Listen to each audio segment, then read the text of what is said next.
নমস্কার, আমি পৃথা রায় আবৃত্তি করছি পারিব না। লিখেছেন কালী প্রসন্ন ঘোষ। পারিব না এ কথাতে বলিও না, কেন পারিবে না তা ভাবো একবার। পাঁচজনে পারে যাহা তুমিও পারিবে তাহা, পারো কিনা পারো করো যতন আবার। একবার না পারিলে দেখো শতবার। পারিব না বলে মুখ করিও না ভার, ও কথাটি মুখে যেন না শুনি তোমার। অলস অবোধ যারা কিছুই পারে না তারা, তোমায় তো দেখি না কো তাদের আহার। তবে কেন পারিব না বলো বারবার। চলে না নামলে কেউ শেখে না সাঁতার, হাঁটিতে শেখে না কেউ না খেয়ে আছাড়।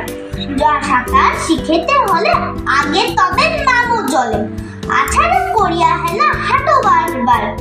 পারিব বলিয়া সুখে হও আগুসার।